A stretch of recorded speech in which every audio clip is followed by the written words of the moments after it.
Hello friends, तर आजचा माझा पिगमेंटेशन डाएटचा तिसरा दिवस आहे. तर मी दुपारच्या जेवणामध्ये तुम्ही बघू शकता मी सोया राईस घेतलेला आहे.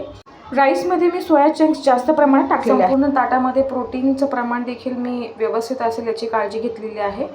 काकडी, गाजर, टोमॅटो हे देखील घेतलेलं आहे आणि दही घेतलेलं आहे. दहीमध्ये हाय प्रोटीन असतं, प्रोटीनचा सोर्स म्हणून ओळखला जातो. तसंच बरोबर मी कोशिंबीर देखील घेतलेली आहे. तुम्ही राईसमध्ये बघू शकता मी याच्यामध्ये सोया चंक्स जे आहेत त्याचं प्रमाण जास्त ठेवलेलं आहे.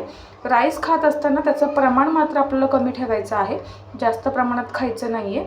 नाहीतर डायटिंगमध्ये जास्त राईस खाल्ला तर त्याचा रिझल्ट फारसा चांगला येत नाही. म्हणून त्याचं प्रमाण मी देखील इथे कमी घेतलेलं आहे. बरोबर मात्र मी काकडी, गाजर सलाड घेतलेलं आहे, कोशिंबीर देखील घेतलेली आहे आणि दही देखील घेतलेलं आहे.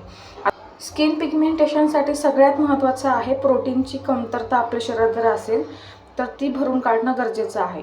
आणि सोया चंक्समध्ये सगळ्यात जास्त हाय लेवलचे प्रोटीन असतात. म्हणून तर मी डेली दिवसभरामध्ये मला आवश्यक असलेला प्रोटीनचा कोटा कंप्लीट करते.